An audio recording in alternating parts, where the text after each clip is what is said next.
pertemuan ketiga, hard situation, situasi sulit. Ini tentang tema yang pertama ya. Meet a busy heart, bertemu dengan hati yang sibuk. Ini materi kedua. Jadi pertemuan ketiga kita mempertemukan antara materi pertama dan materi kedua. Ya, hard situation, meet a busy heart. Itu permainan kata ya. Heart yang pertama itu kan sulit, ya. Heart yang kedua itu hati. Ini kan permainan kata nih. Ya. Situasi sulit bertemu dengan hati yang sibuk. Nah, saudara-saudara, jadi ini materinya sebetulnya lebih singkat. Kalau teman-teman lihat, di dalam pembahasan kita, ya, ini cuma satu lembar aja, satu lembar kurang gitu. Kesulitan-kesulitan hidup yang di pertemuan pertama kita percakapkan itu akan mengundang percakapan, ya, mengundang dialog antara diri kita dengan Allah dan juga bahkan dengan roh-roh jahat atau iblis. Dialognya itu seperti ini ya. Diri kita akan berkata, Tuhan tuh ada nggak sih? Tuhan itu bekerja nggak sih?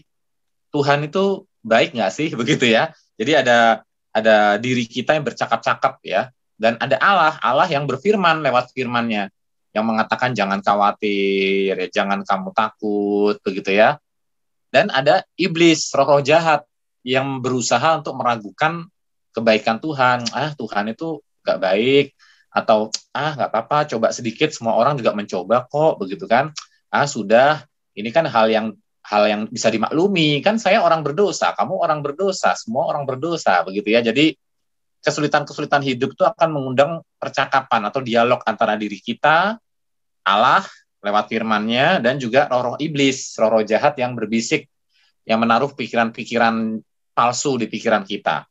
Nah, di dalam semua percakapan itu, apa yang firman Allah janjikan bagi umat Allah menurut 2 Korintus 4 ayat 17. Silakan Pak Mices, 2 Korintus 4 ayat 17. 2 Korintus 4 ayat 17. Di tengah-tengah segala dialog itu, apa yang firman Tuhan katakan? 2 Korintus 4 ayat 17. Silakan Pak.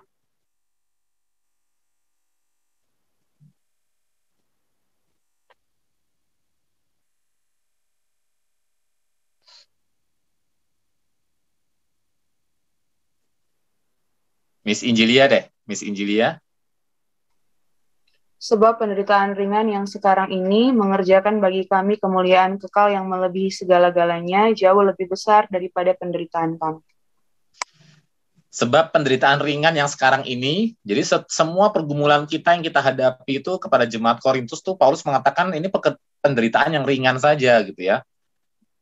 Mengerjakan bagi kami kemuliaan kekal yang melebihi segala-galanya. Padahal kita tahu ya penderitaannya Paulus dan teman-temannya itu nggak ringan loh. Mereka sampai harus mengalami karam kapal, mereka berpuasa, mereka dianiaya, mereka hampir mati, mereka dipenjara, mereka dipukuli, difitnah, diikuti, diteror. Jadi sebenarnya penderitaannya tidak ringan, tapi dari perspektif Paulus itu penderitaan yang ringan saja. Dan bagi Paulus itu mengerjakan bagi kami, bagi orang-orang yang melayani Tuhan, kemuliaan kekal yang melebihi segala-galanya. Jauh lebih besar, jadi kemuliaan yang dijanjikan Tuhan itu jauh lebih besar daripada penderitaan yang mereka alami dalam pelayanan. Sekarang saya lihat terjemahan lain ya. Terjemahan bahasa Indonesia sehari-hari itu lebih bagus nih. Bukan lebih bagus ya, lebih mudah dimengerti ya. Dan kesusahan yang tidak seberapa ini yang kami alami untuk sementara akan menghasilkan bagi kami suatu kebahagiaan yang luar biasa dan abadi. Kebahagiaan itu jauh lebih besar kalau dibandingkan dengan kesusahan itu sendiri. Jadi semua masalah-masalah yang kita hadapi, yang kita bahas di pertemuan pertama, termasuk yang kita bahas di pertemuan kedua yang disebabkan oleh hati ya, masalah-masalah hati, itu semua adalah kesusahan yang tidak seberapa dibanding apa yang akan kita dapat yang sifatnya abadi, yaitu kebahagiaan abadi, kebahagiaan luar biasa, kebahagiaan kelak. Itu jauh lebih besar dari kesusahan sekarang ini. Nah, itu yang mau kita ingatkan kepada teman-teman kita, karena pengharapan itu penting, saudara-saudara ya. Orang bisa bertahan dalam sebuah penderitaan itu cuma satu hal, pengharapan. Jadi waktu itu di kamp penawanan Nazi Jerman itu kan ada seorang bernama Viktor Frankl atau siapa ya kalau nggak salah ya, yang menulis buku terkenal bahwa intinya dia menyaksikan orang-orang yang bertahan dalam penderitaan selama penganiayaan Nazi Jerman itu adalah orang-orang yang memiliki pengharapan.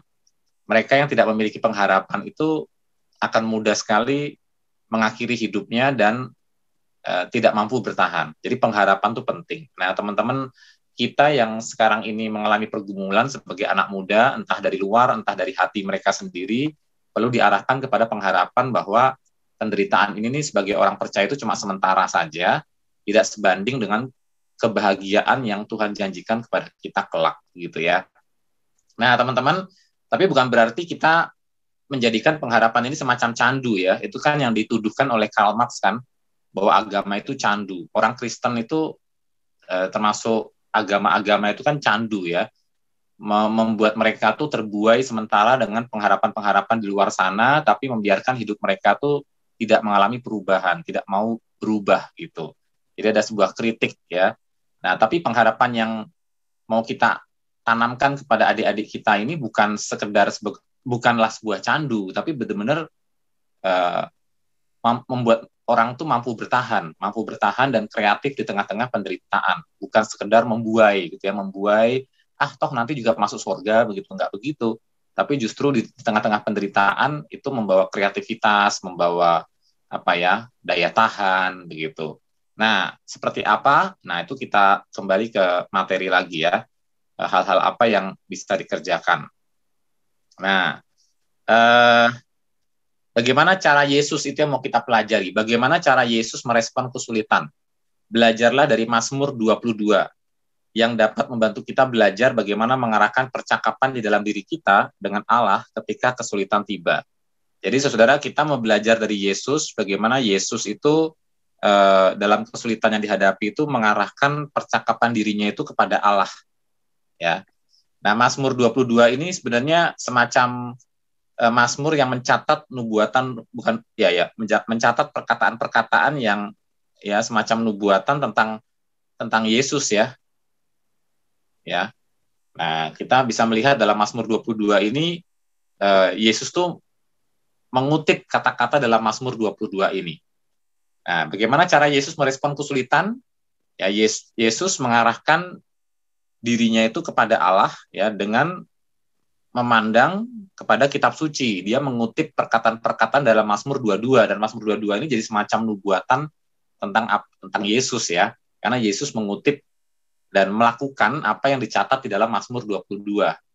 Nah, yang pertama ya, pengharapan dalam 2 Korintus 4 ayat 17 ini tidak harus membuat kita itu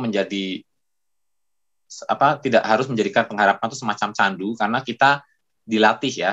Yang pertama, cara kita merespon kesulitan ya, cara Yesus merespon kesulitan, jujur dan terbuka kepada Bapaknya, dan menyampaikan keluh kesahnya di dalam terang kitab suci. Ya, menyampaikan keluh kesahnya di dalam terang kitab suci. Silakan dibaca Markus 15 ayat 34 oleh Miss Vivi ya. Enak. Markus 15 ayat 34 lagi oleh Miss Vivi. Pertemuan jadi. Di situ ribut. Markus 15 ayat 34, silakan Miss Vivi. Kemudian nanti dibandingkan dengan Mazmur 22 ayat 2 sampai 3 ya. Mazmur 22 ayat 2 sampai 3. Markus 15 ayat 34, silakan Miss Vivi.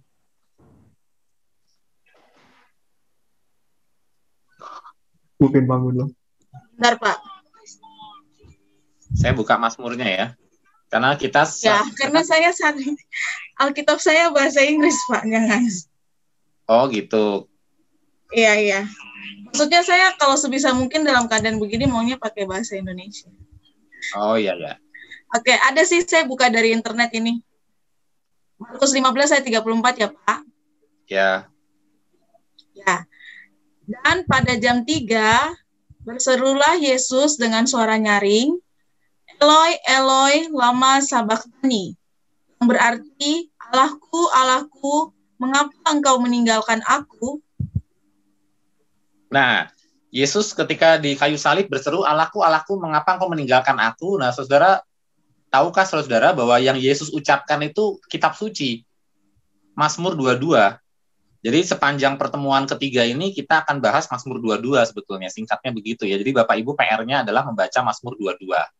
Karena itu yang mau kita bahas. Nah, Mazmur 22 ini mengkisahkan tentang Kristus, menubuatkan tentang Yesus, dan pada saat yang sama Yesus menggenapinya dengan mengucapkan atau menjalani apa yang digambarkan dalam Mazmur 22 begitu. Dikatakan, Allahku, Allahku, mengapa engkau meninggalkan aku? Ya, aku berseru tetapi engkau tetap jauh dan tidak menolong aku. Allahku, aku berseru di waktu siang, tapi engkau tetap diam. Aku berdoa di waktu malam, hatiku tidak juga tenang. Nah, saudara, ini adalah sebuah gambaran kegelisahan yang dialami juga oleh Yesus ya di atas kayu salib. Suatu kondisi yang tercermin dalam kitab suci, dan Yesus membahasakan apa yang ia rasakan itu dengan mengutip kitab suci. Ya, di nomor 1 ini Yesus membahasakan apa yang ia rasakan itu dengan mengutip kitab suci. Dia jujur dan terbuka kepada Bapa, menyampaikan keluhannya di dalam terang kitab suci. Dia mengutip Mazmur. Nah, saudara, jadi ini yang hal pertama yang mau kita ajak kepada adik-adik kita ketika kita mengalami kesulitan hidup, iblis menggoda, izinkan Allah itu berbicara kepada kita, dan mari kita membuka diri kita, terbuka kepada Bapa kita, menyampaikan keluhan kepada Dia dalam terang kitab suci. Jadi itu gunanya saudara membaca kitab Mazmur ya. Banyak orang-orang kudus di masa lalu itu dalam persoalan yang dihadapi, bukalah Mazmur. Dalam pergumulan yang dihadapi, bacalah Mazmur. Saya pernah dengar kesaksian orang dalam pergumulannya itu, dia kemudian membaca Mazmur dan hatinya tenang sekali. Ya, jadi ada jemaat kita yang telepon saya, Pak Pendeta, saya ini mau tanya sama Pak Cahyo, tapi lama sekali saya mau tanya Pak Cahyo, baru sekarang kesampaian begitu ya. Saya ini sedang dalam proyek membaca kitab Mazmur, dan setiap kali saya ada masalah, saya baca kitab Mazmur, saya tenang sekali, karena kitab Mazmur kan sangat jujur terhadap Allah gitu ya. Segala macam perasaan itu kan di kitab Mazmur ada ya. Perasaan susah, sedih, senang. Terus dia tanya sama saya, Pak Cahyo, boleh nggak kira-kira kalau waktu saya membaca ulang Alkitab itu, saya baca kitab Mazmur lagi? Oh ya boleh, saya bilang gitu. Boleh sekali, kalau mau baca Mazmur berkali-kali juga silakan aja begitu. Karena memang kitab Mazmur ini sangat menolong, dan Tuhan Yesus sendiri mengutip Mazmur untuk jujur, terbuka, menyampaikan perasaan kepada Allah. Itu dia mengutip Mazmur, dan sekaligus juga dia menggenapi apa yang tertulis dalam kitab Mazmur. Ternyata itu Yesuslah yang menggenapinya begitu ya. Nah, saudara, jadi Yesus memberikan teladan kepada kita untuk jujur dan terbuka kepada Allah, menyampaikan keluhan kita kepada Allah dalam terang kitab suci. Di atas kayu salib dia berseru, Allahku, Allahku, mengapa engkau meninggalkan aku? Nah, saudara, jadi seperti Ayub juga, dia jujur dan terbuka kepada Allah. Dalam penderitaannya, Ayub itu berdialog dengan Allah, dan ternyata Allah menghargai itu ya. Hanya yang membedakan Ayub dengan istrinya adalah Ayub tidak menghujat ya. Ayub tidak berkata-kata yang menghujat atau melawan Allah ya. Dia berdialog dengan Allah, dia menggugat Allah, tapi dia tidak menghujat ya, tidak sampai menghujat seperti istrinya ya. Nah, jadi orang Kristen dipersilakan untuk jujur dan terbuka kepada Bapaknya, menyampaikan keluhannya di dalam terang kitab suci. Pakai kata-kata dalam Mazmur, pakai kata-kata dalam kitab suci untuk mengekspresikan perasaan kita kepada Allah, begitu ya. Yang kedua, ya, kita diminta untuk meyakini pertolongan Allah. Mazmur 22 ayat 4 sampai 6. Mazmur 22 ayat 4 sampai 6. Ini agak ya, Mazmur 22 ayat 4 sampai 6. Saya bacakan ya. Namun engkau, Raja yang Maha Suci, yang dipuji-puji oleh Israel, nenek moyang kami berharap kepadamu, mereka berharap dan engkau menyelamatkan mereka. Mereka berseru kepadamu dan diluputkan. Mereka berharap dan tidak dikecewakan. Jadi ada sebuah ekspresi meyakini pertolongan Allah, mengingat apa yang dialami di masa lalu oleh nenek moyang Israel ya. Nenek moyang Israel itu mengalami di mana Allah itu menjadi raja yang dipuji-puji, dan nenek moyang kami pun berharap kepada Allah gitu, sama seperti saya sekarang berharap kepada Allah dan engkau menyelamatkan mereka. Jadi ada satu keyakinan dalam seruan kita, ada satu keyakinan bahwa Allah itu tidak akan mengecewakan ya, Allah itu tidak akan mengecewakan. Jadi meyakini pertolongan Allah. Nah, yang ketiga itu selalu mengarahkan kembali percakapan dalam dirinya kepada Bapa, selalu mengarahkan kembali percakapan di dalam dirinya kepada Bapa. Mazmur 22 ayat 10 sampai 11. Ya, Mazmur 22 ayat 10 sampai 11. Engkaulah yang mengeluarkan aku dari kandungan dan membuat aku aman di pangkuan ibuku. Perhatikan dia pakai kata engkau ya. Jadi dia mengarahkan percakapannya ini kepada Allah nih, ya. Sejak lahir nasibku ada di tanganmu. Dipakai orang ganti orang kedua pertama tunggal ya, jamak ya. Sejak dalam kandungan engkaulah Allahku. Janganlah jauh sebab bahaya sudah dekat dan tidak ada yang menolong. Jadi dia benar-benar mengarahkan pikirannya kepada engkaumu, engkaulah gitu ya. Jadi dia arahkan pandangannya ini kepada Allah. Dan yang keempat itu berseru memohon pertolongan kepada Allah yang mendengar dan bertindak ya. Dan itu kita bisa baca di ayat 20 sampai 22 dan mengungkapkan pernyataan-pernyataan pembebasan ya. Pernyataan-pernyataan pembebasan itu nyata di dalam ayat 22 dikatakan oleh si pemazmur bahwa aku tidak berdaya, lepaskanlah aku dari tanduk benteng dan dari moncong singa. Ya, aku tidak berdaya, lepaskanlah aku dari tanduk banteng dan moncong singa. Nah, dalam terjemahan lain dicatat di sini menurut naskah Ibrani engkau menjawab aku.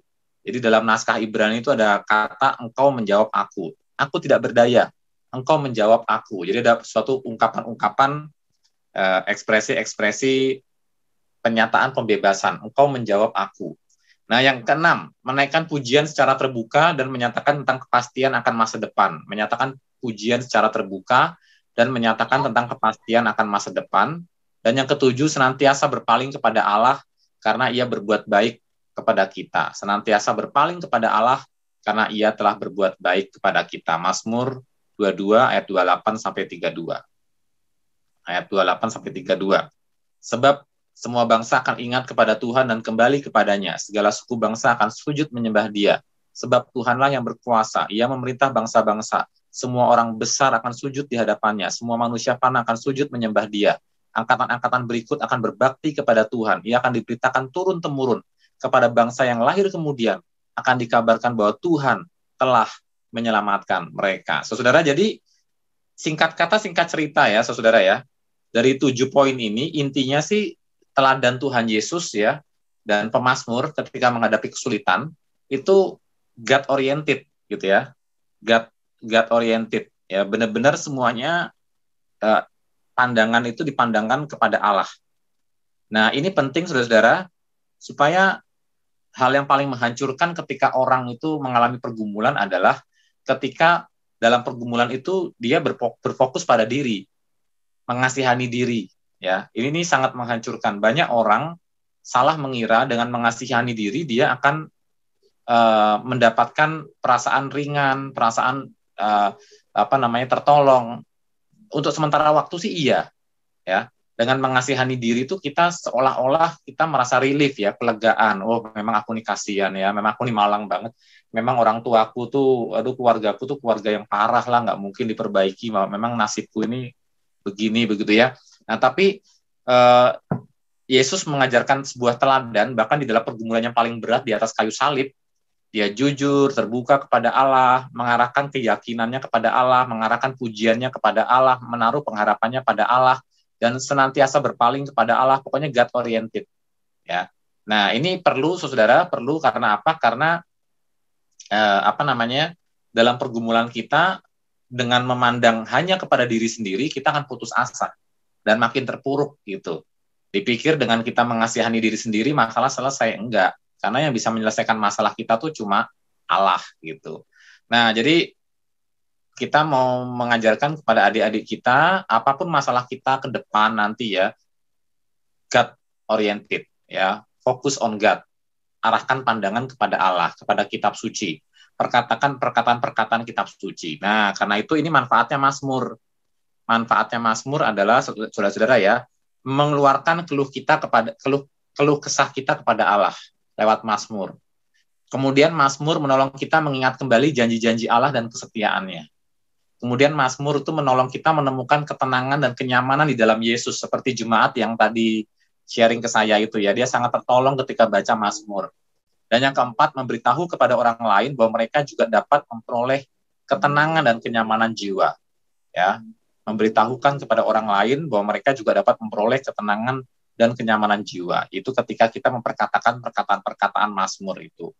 Nah, zaman sekarang sudah banyak lagu-lagu pujian yang dikemas mengambil isi kitab-kitab Mazmur ya.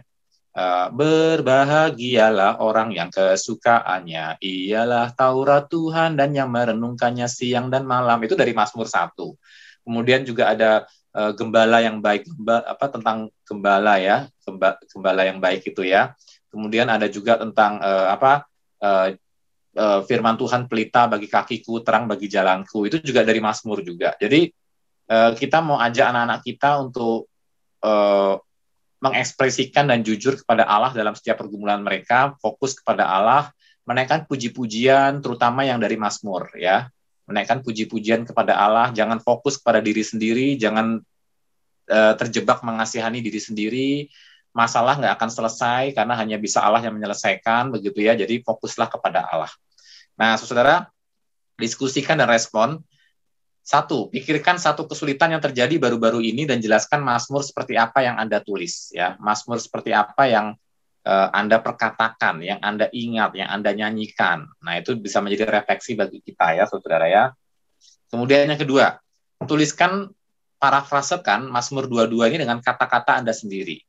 Dan biarlah penulis Mazmur membimbing Anda dalam berdoa. Jadi ini prinsip berdoa dengan pertolongan kitab suci. Itu ada bukunya sendiri, saudara ya. Besok-besok saya akan presentasikan bagaimana kita belajar berdoa dengan kitab suci. Itu satu buku sendiri, itu ada bukunya sendiri gitu ya. Ada pelajarannya sendiri. Nah, tapi salah satu yang dipakai adalah dari Mazmur.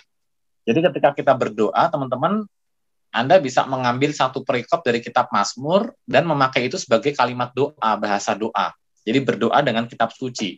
Seperti yang Tuhan Yesus praktekkan di atas kayu salib, itu dia menggunakan kata-kata Mazmur ya, ketika berdoa kepada Allah ya. Jadi menggunakan kitab suci sebagai bahasa doa kita, sebagai kalimat doa kita, dan itu nggak mungkin salah ya, udah jelas-jelas itu firman Tuhan kan.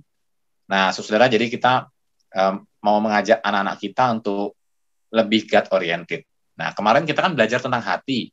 Masalah utama manusia kan hati ya. Nah, tapi kalau kita terjebak hanya di hati saja, mengasihani diri sendiri, nah itu justru kita akan membiarkan anak-anak kita itu berputar-putar seperti obat nyamuk ya. Obat nyamuk kan muter ke dalam gitu ya, seperti orang berfokus pada dirinya sendiri gitu ya, fokus pada dirinya sendiri, jadi self-center gitu, mengasihani diri sendiri. Tapi lewat pelajaran besok ini, 2 minggu lagi ini, kita mau belajar untuk membawa setiap pengharapan kita itu kepada Allah, berharap kepada Allah, fokus kepada Allah, God oriented. Nah, salah satu yang dialami oleh pemuda kita adalah masalah jodoh, saudara. Ya, masalah jodoh. Ya.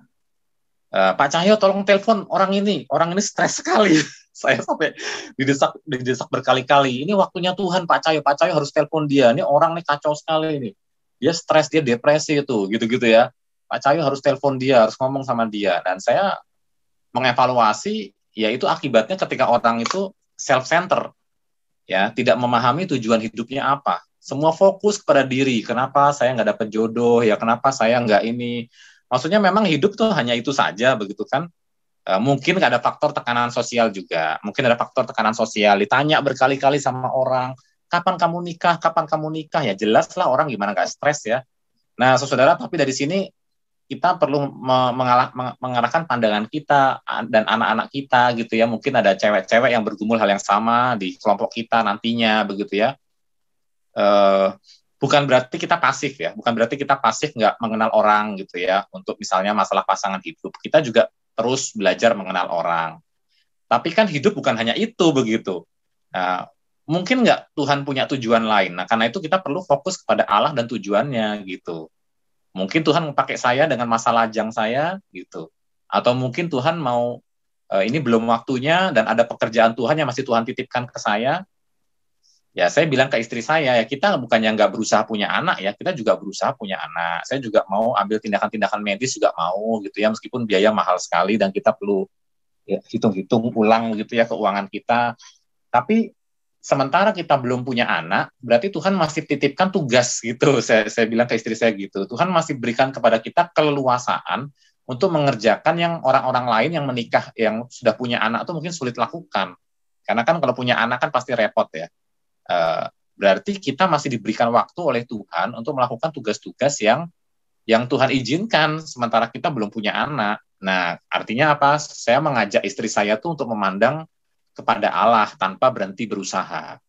Nah, itu yang saya mau Bapak Ibu tanamkan ya, entah nanti masalah soal jodoh, masalah soal apalah nanti yang adik-adik kita hadapi di masa depan, tetap harus keep straight onward ya, jalan terus ke depan dengan put our eyes on God ya, menaruh mata kita tuh memandang Allah ya, memandang Allah terus, memandang firman-Nya dan tidak terjebak untuk mengasihani diri sendiri. Nah, saudara-saudara, ini mungkin materi yang kelihatan sepele banget, tapi kalau Bapak Ibu bisa mengelaborasi ya, saya percaya akan banyak orang tertolong nantinya, gitu ya. Banyak orang akan tertolong, bahkan mungkin terhindar dari bunuh diri, gitu ya. Saudara, ada satu pemuda itu nyaris bunuh diri loh. Dan dia ngomong gini ke saya, Pak Cahyo, saya waktu itu sangat terpukul sekali dan saya nyaris bunuh diri. Saya cari Pak Cahyo, cuma waktu saya datang ke kantor tuh saya lihat Pak Cahyo tuh sibuk sekali. Pak Cahyo tuh sibuk dengan waktu itu persiapan SAL Bapak Ibu ya, dan waktu itu kan saya masih belum bisa membagi waktu dengan baik. Jadi saya tuh sibuk dengan hal yang remeh-temeh begitu. Jadi saya rohaniwan, tapi sibuk dengan mempersiapkan buku SAL, gunting-gunting, staples, begitu-begitu ya. Jadi untuk hal-hal yang sebetulnya bisa saya delegasikan gitu. Nah, anak muda ini datang kepada saya waktu itu sangat berat sekali bergumul Pak Cahyo, dan saya nyaris bunuh diri, saya terpikir mau bunuh diri begitu ya. Cuma waktu saya datang ke kantor, saya lihat Pak Cahyo kok sibuk sekali ya, akhirnya saya batal untuk sharing. Saya batal untuk cerita ke Pak Cahyo, karena saya pikir Pak Cahyo sibuk sekali, dan akhirnya dia telepon hamba Tuhan lain, yang puji Tuhan dari Kalam Kudus ya, masih di lingkungan Kalam Kudus ya, dia telepon hamba Tuhan lain dan akhirnya mendapatkan bantuan. Ya, mendapatkan bantuan untuk ditolong untuk keluar dari dirinya sendiri, tidak fokus kepada dirinya sendiri dan lebih memandang kepada Allah begitu. Nah, jadi saudara, materi ini kelihatan singkat dan remeh sekali ya. Kelihatan sederhana sekali, tapi kalau Bapak Ibu bisa elaborasi, ini akan menolong banyak orang mungkin hari ini dan akan datang gitu di masa depan. Untuk mereka tidak terjebak mengasihani diri sendiri, fokus pada diri, tapi mulai belajar untuk fokus pada Allah, pada firman-Nya, memperkatakan mazmur, dan mendapatkan pertolongan dari firman Tuhan. Nah, itu aja yang saya sharingkan pada hari ini. Cukup pendek kan Bapak Ibu? Ya. Jadi bagi teman-teman yang minggu kemarin materi diskusinya belum selesai, 3 poin itu ya, masalah hati itu ya. Hati memperlihatkan bagaimana hati kita tuh terlihat dari emosi kita, bagaimana hati kita tuh terlihat dari kelakuan kita, baik atau buruk, dan bagaimana hati kita tuh terlihat dari relasi kita dengan Tuhan. Nah, jadi hati itu penting, tapi jangan fokus di hati, fokuslah pada Allah. Hati kita harus dibawa kepada Allah, gitu. Hati kita harus diarahkan kepada Allah. Memang hati sumber masalah, tapi solusinya bukan dari hati itu sendiri, tapi dari Allah, begitu ya. Hati kita harus dibawa kepada Allah. Nah, saudara, jadi dengan demikian tema pertemuan pertama dan tema pertemuan kedua itu dipertemukan di pertemuan ketiga ini, ya, tentang heart situation meet the problem of our heart, gitu ya, our busy heart, hati kita yang sibuk. Nah, saudara, itu saja materi dari saya, singkat, tapi saya tadi penjelasannya panjang lebar. Silakan Bapak Ibu ambil intisarinya.